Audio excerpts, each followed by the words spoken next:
We've seen then how the decade of struggle ended. Many of the prominent figures like Malcolm X and Martin Luther King Jr. were assassinated amidst an intense climate of hatred that government agencies were acutely aware of. In fact, the FBI contributed to creating the climate of hate. Moreover, the assassinations themselves appear to have been facilitated by an elaborate network of government and police agencies who were watching very closely every move that Malcolm X and Martin Luther King Jr. were making, and then at the same time they disappeared just as the assassinations occurred. But those were the leaders. What about the students, the troops of the movement? Well, they too were subjected to harassment. This document that you're looking at now shows how the FBI tried to divide factions within the Student Nonviolent Coordinating Committee. And the Black Panther Party was also subjected to heavy, heavy surveillance. We knew the history of the FBI's infiltration tactics in other organizations, particularly the American Communist Party. There was already a record compiled that showed that the FBI was even in charge of various branches of the Communist Party. So we understood that police tactic of infiltration. There was a situation where, in a sense, the white racism was its own victim. Like, for racist reasons, J. Edgar Hoover had not recruited black agents. He had a lot of white agents. And it takes time to train some black agents. In the meantime, those white agents, try as they might, were not able to infiltrate our ranks because the Black Panther Party did not have any white members, okay? And we relied upon people that we knew. And we kept people that we didn't know on another level. And I think this is why we didn't suffer more, put it that way, because they did catch up and start a crash program of recruiting black agents, and they very quickly filled that gap, but it took them about a year to do it. In the summer of 1978, I interviewed a man who worked as an informer for the FBI during the 1960s.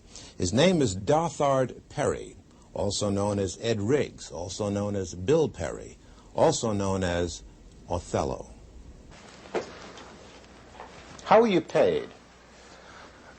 The pay was always in cash. Cash, and you would sign a card.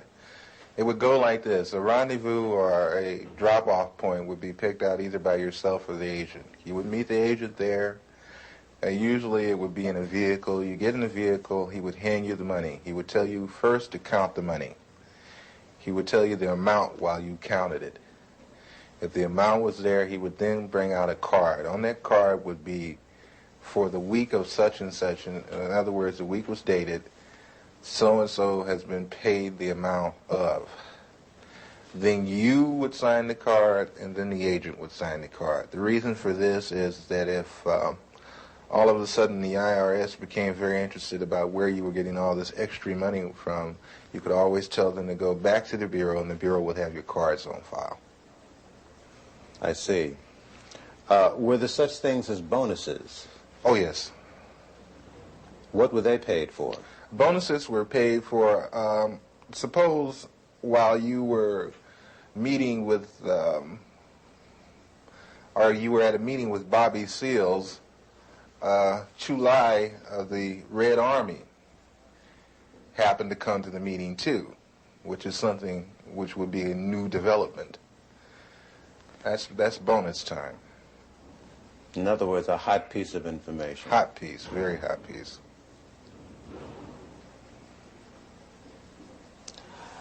Did you ever suffer pangs of conscience? Quite a few times. Quite a few times. I still suffer pains of conscience.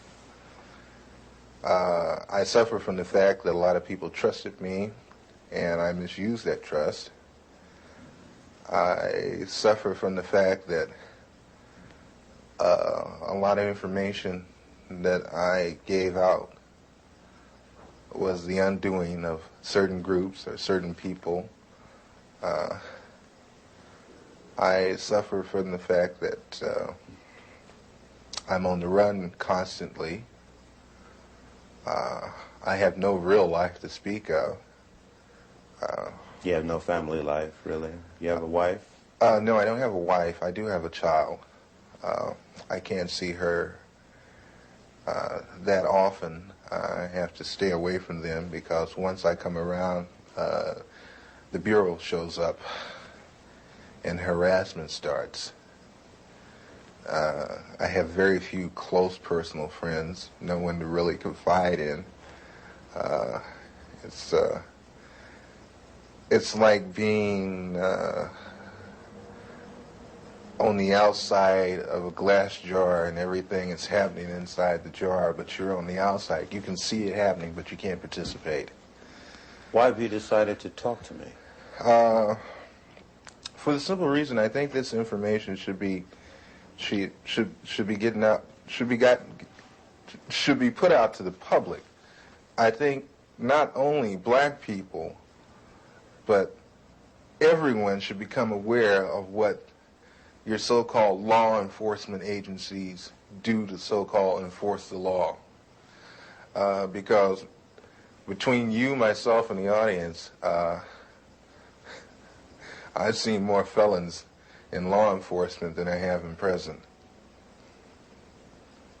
Many would say, well, look, you yourself just got through saying that the DLA was involved in criminal activity. What's wrong with wanting to put them in prison? How would you answer them? I would answer them this way. First off, we have to understand why they did what they did. But I'm not even going to go off into that psychological hoo-ha. What I'm going to say is when you become just as bad as the people that you go after, then there's nothing gained and a whole lot lost.